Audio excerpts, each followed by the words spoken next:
il convient de s'appuyer.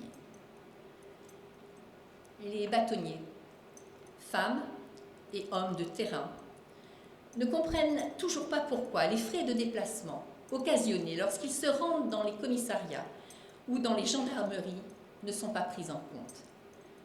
Ne peut-on pas comprendre un avocat qui décide de renoncer à assister une personne en garde à vue parce qu'il va devoir arpenter des routes de montagne pendant plusieurs heures sans être rétribué à ce titre? Par ailleurs, comment peut-on accepter que dans certains territoires d'outre-mer, il n'y ait pas d'avocat dans les cours d'assises, l'accès effectif au droit y est compromis?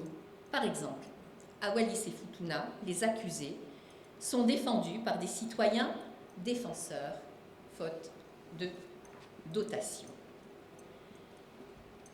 Les bâtonniers sont au quotidien, aux côtés de tous ses confrères qui interviennent au titre de l'aide juridictionnelle, soit par choix, soit parce que le bassin de population de leur barreau le leur impose. Tous ces confrères, longtemps inconnus de nos concitoyens, ont été compris par ces mêmes concitoyens lors de la protestation de la profession contre la réforme des retraites.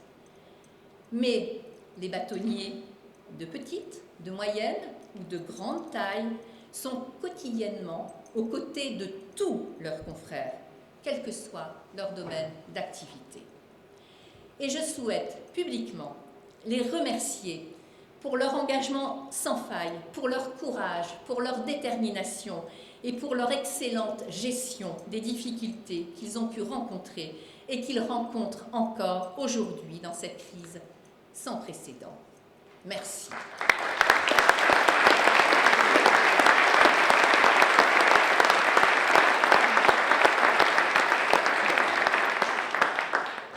La conférence des bâtonniers les a assistés et a bataillé sans compter avec le barreau de Paris et le Conseil national des barreaux, auprès de la chancellerie, auprès du ministre de l'économie et des finances, auprès d'autres ministères encore, afin que nos confrères soient le moins impactés possible financièrement lors du premier confinement.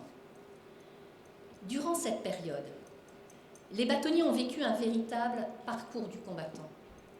Ils n'ont pas hésité à transporter les dossiers de leurs confrères dans le coffre de leur voiture afin de les emmener dans un lieu dédié au tribunal où ils sont restés entreposés pendant 2 jours avant d'être remis aux magistrats. Ils ont été indispensables dans le cadre des plans de continuation d'activité. Les bâtonniers n'ont pas hésité non plus à prendre contact avec les URSSAF de leur région, toujours dans ce souci d'alléger la situation difficile de leurs confrères. C'est avec un réel grand soulagement qu'ils ont appris que lors du second confinement, les tribunaux resteraient ouverts, Monsieur le garde des Sceaux, et nous vous en remercions. Dans le cadre du couvre-feu, nous vous saurions gré de restaurer la dérogation permettant aux avocats de recevoir leurs clients au-delà de 18 heures. Cette dérogation était expressément prévue lors du confinement du mois d'octobre. Je sais parfaitement qu'un 3e confinement nous est annoncé. Alors, s'il y a 3e confinement, nous espérons et souhaitons vraiment, Monsieur le garde des Sceaux, qu'il en soit de même et que les tribunaux restent ouverts. Il en va de la continuité absolument nécessaire du service public de la justice. Les bâtonniers savent qu'ils ont ce point en commun avec les magistrats. En fait, les avocats ont beaucoup de choses en commun avec les magistrats. Ne sont-ils pas allés sur les mêmes bancs de l'université? Il est grand temps qu'ils se connaissent davantage. Il est grand temps de mettre de côté les préjugés non constructifs.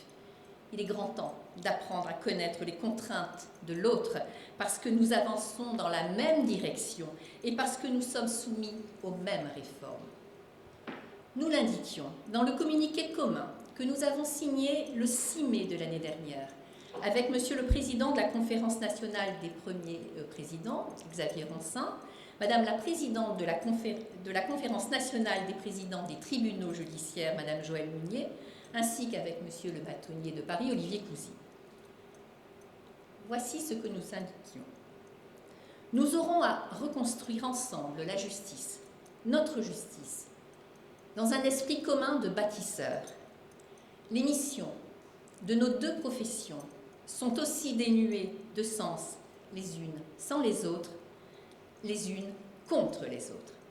Vous pouvez compter sur les avocats qui sont bien plus que des auxiliaires de justice, mais qui sont de réels partenaires de justice. Les avocats français doivent être reconnus en tant que tels, comme cela est le cas dans de nombreux pays européens.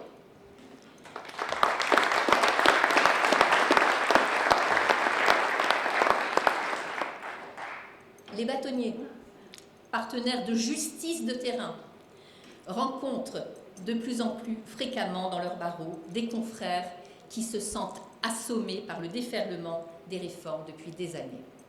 On leur demande toujours plus. Ils sont assommés par l'inflation des textes qui sont souvent rédigés de façon illisible et adoptés dans la précipitation. Les décrets d'image indique en sont un exemple éclatant. Sous prétexte d'accélérer la procédure d'appel, ces décrets ont imposé aux parties des délais très stricts et strictement sanctionnés par les cours d'appel. Les avocats qui n'auraient pas accompli les actes de la procédure dans les délais impartis engagent de plus en plus leurs responsabilités, alors que les cours d'appel ne sont pas dans la capacité de juger les affaires qui sont prêtes à l'être. Caducité, irrecevabilité, hantent les nuits de nos confrères, qui ne déméritent en rien quant à leur sérieux. Il est absolument nécessaire de revoir cette question.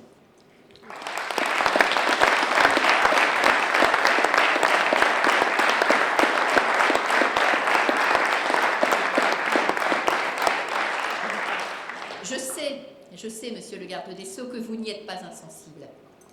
Et nous comptons sur vous, comme nous avons pu compter sur vous, lorsque nous vous avons demandé que les élèves avocats puissent prêter serment physiquement, en présentiel, comme l'on dit maintenant, et non par le biais d'écrits, sans robe, en dehors de toute salle d'audience et sans la présence des chefs de juridiction. Il n'était pas question de ramener cette prestation de serment à une simple démarche administrative. La prestation de serment est un moment dont on se souvient tous toute sa vie. Elle a forgé notre identité, notre sentiment d'appartenance au monde de la justice. La conférence des bâtonniers, les bâtonniers et les ordres, se sont beaucoup inquiétés, continuent de s'inquiéter, quant à l'état de droit et quant aux libertés auxquelles ils sont viscéralement attachés. La multiplicité des lois, depuis le début de la crise sanitaire, fait de la norme juridique une norme lourde, imprévisible, réductrice et qui ne rassure pas nos concitoyens. L'état de droit est incontestablement en danger et nous veillons également, notamment avec nos instances européennes, à ce que cet état de droit fragilisé reprenne la place qui est la sienne. Nous savons compter sur la délégation des barreaux de France et sur la délégation française au CCBE. Les avocats sont les remparts des libertés et ils les défendront toujours, haut et fort, comme ils n'ont jamais cessé de le faire. Je salue les bâtonniers et les conseils de l'ordre qui se sont investis pour notre consoeur iranienne Nasrin Sotoudeh. Ils ont permis d'afficher sur les façades des maisons de l'avocat ou sur les façades des mairies, sur tout le territoire, le portrait d'une femme qui, parce qu'elle a exercé sa profession avec courage, a été condamnée à 33 ans de prison et à 148 coups de fouet. Grâce à l'appui sans faille d'une profession unie, Nasrin Sotoudeh a pu être libérée pour raison de santé avant d'être de nouveau incarcérée. Nous avons pesé dans cette décision et vous pouvez, mesdames et messieurs les bâtonniers, en être fiers. Nous poursuivrons cette mobilisation à son soutien et aussi au soutien des avocats turcs, des avocats et des bâtonniers du monde entier qui ont été assassinés et qui sont menacés ou emprisonnés à travers le monde. Les valeurs de liberté, d'indépendance, de procès équitable et de défense de la défense, qui peuvent seules garantir la démocratie et le respect des droits humains, sont portées par notre profession et ne connaissent pas de frontières. Les barreaux de France ont été et seront toujours à l'avant-poste de nos valeurs fondamentales. Parmi ces valeurs fondamentales se trouve l'indépendance de l'avocat. La véritable indépendance de l'avocat, en toutes circonstances.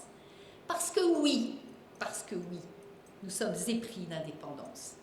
Parce que nous sommes indépendants à tout jamais. Parce que cette indépendance est une ligne rouge qu'il ne faut pas franchir. Et l'affirmer haut et fort n'est ni désuet, ni conservateur, bien au contraire. En pleine période de Covid, avec les incertitudes liées aux différents variants du virus, et alors que nos confrères ont comme priorité la situation économique de leur cabinet, nous est annoncée une loi dans un délai extrêmement proche, portant sur un véritable serpent de mer, l'avocat salarié en entreprise.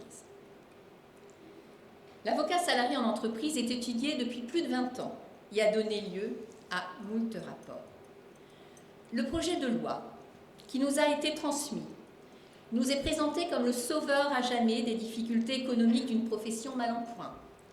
Il nous est encore présenté pour établir la souveraineté de la France et de l'Europe, pour protéger nos entreprises des lois et mesures à portée extraterritoriale. Il n'en est rien. La société Siemens, société allemande, qui avait des avocats salariés en entreprise, n'a-t-elle pas été condamnée au titre de la loi extraterritoriale américaine? Pourquoi, monsieur le garde des Sceaux, nous imposer un sujet que vous savez clivant pour la profession, dans un laps de temps aussi court et dans le cadre d'une expérimentation pour tenter de la rendre acceptable? Nous n'avons rien demandé, le rapport Perben l'a écarté. Une expérimentation qui dure 5 ans n'est plus une expérimentation. On le sait bien, on le sait tous.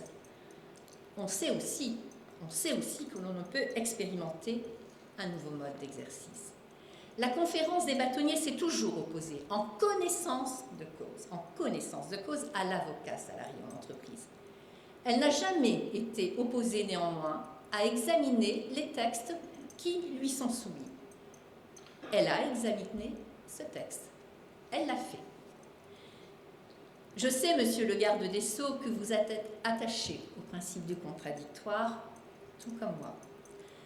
Alors, en application de ce principe, je peux vous dire que nous ne voulons pas d'un sous-avocat, d'un avocat diminué, d'un barreau à 2 vitesses, d'un secret professionnel bafoué, d'une déontologie au rabais. Je peux vous dire aussi que les bâtonniers ne méritent vraiment pas de ne récupérer que les miettes qui sont proposées à leur égard. Il y aurait donc 2 sortes d'avocats, ça n'est pas pensable.